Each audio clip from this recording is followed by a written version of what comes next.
Need documentation proving citizenship, right now. I am a police officer. My badge is in that truck. Let me show Everybody's you. got a story. You're coming with us. On what grounds? What reasonable suspicion besides the color of my skin? Turn around, last warning. I am not resisting. I am invoking my Fourth Amendment rights. You have no probable... What happened next would cost the federal government $13.9 million. And it started at a gas pump on a Tuesday morning. Before we get into this, wherever you're watching from, if this is your first time here, hit that subscribe button right now. Stories like this one don't find their audience unless people like you help push them out. And trust me, you're going to want to see where this goes. It was a Tuesday. Just after 9:30 in the morning. The kind of summer heat that makes the asphalt feel soft under your feet and turns a steering wheel into a branding iron. Lieutenant Darnell Carter, 22 years with the City Police Department, a decorated officer with a record most cops would spend a whole career chasing, had just finished an overnight shift. He pulled into a Shell station off the highway, still in his off-duty clothes. Basketball shorts. A team jersey. Sunglasses to cut the glare. He was pumping gas. That's it. That's the whole story of why he was there. He didn't notice the white government SUV that had pulled in on the far side of the lot. Didn't notice the three men in tactical vests until they were already moving toward him, spread wide, deliberate, hands near their waists.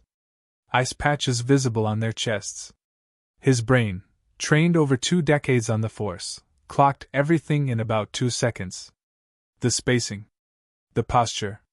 The way their eyes were already locked on him like a decision had already been made. He knew exactly where this was going. Afternoon. Immigration and Customs Enforcement. We're running a sweep of this area. Need to see identification and proof of legal status. The lead agent, call him Agent Reeves, had the tone of someone reading off a script they delivered 1,000 times. Flat. Procedural. Already decided. Carter took off his sunglasses. Kept his hands visible. 22 years on the force had taught him what happens when armed officers misread a sudden movement.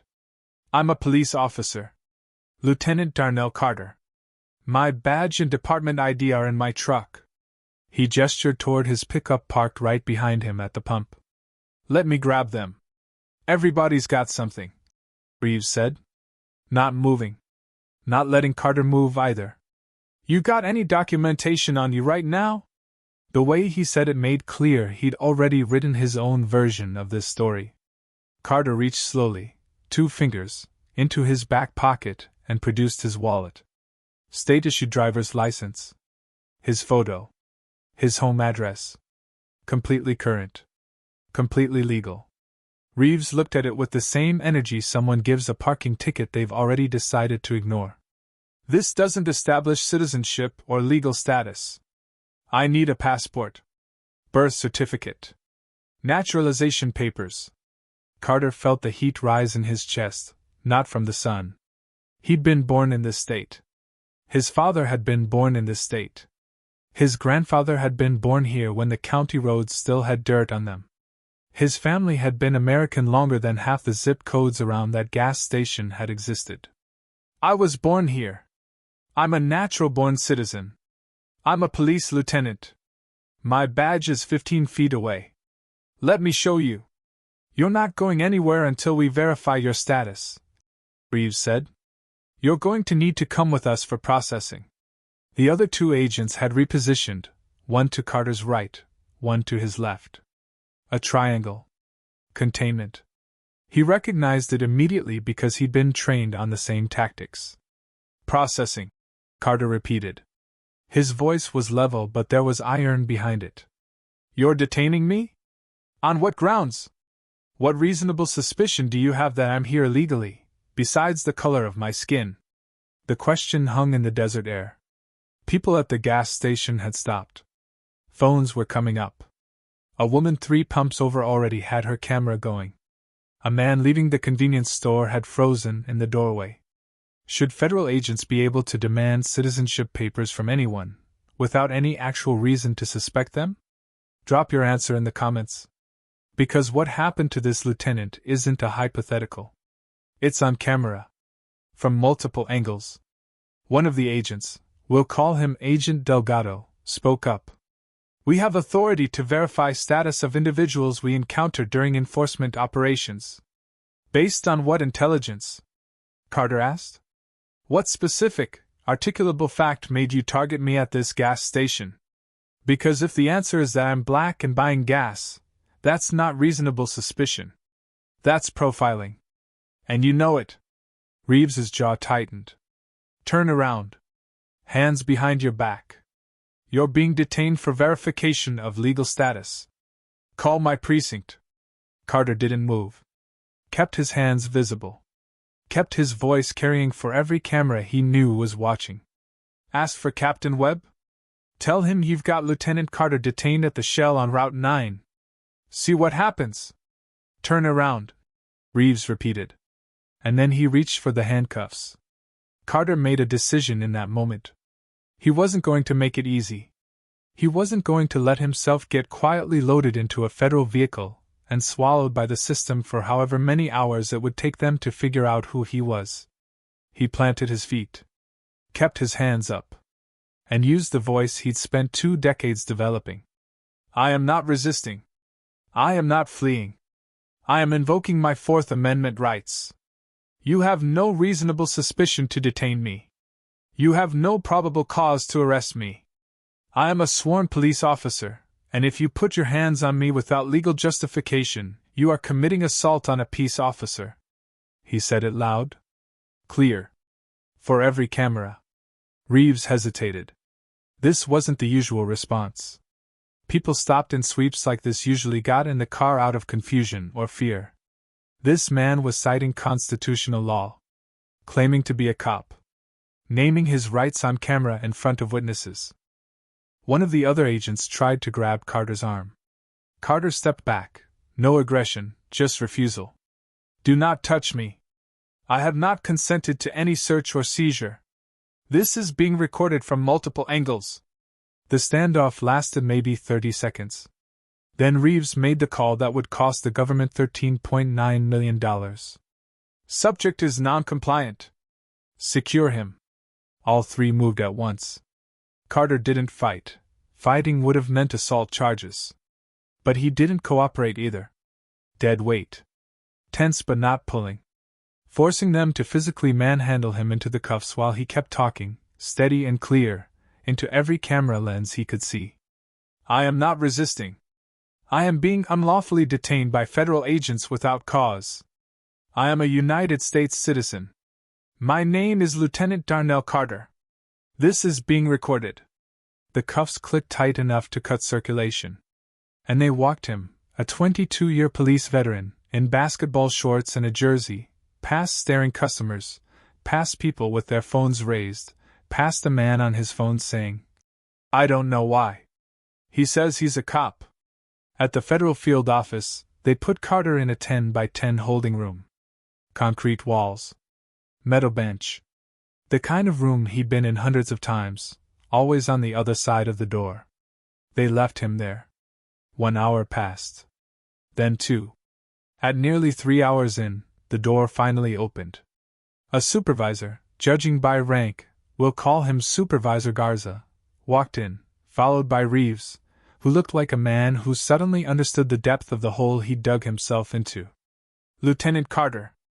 Garza's voice was carefully neutral. There's been a situation. We've verified your identity. You mean you finally called my department and found out I am exactly who I told you I was? Carter's voice was flat. Cold. Controlled. You detained me for 3 hours because I was buying gas. We followed verification procedure for. Procedure. Carter let the words sit. Your procedure is to detain American citizens without suspicion. To ignore someone identifying themselves as law enforcement. To leave their vehicle unsecured at a gas station for 3 hours. You call that procedure?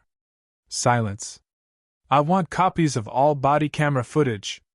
Names and badge numbers of every agent involved. A formal incident report. And I want to know, right now, what articulable reasonable suspicion you had to stop me.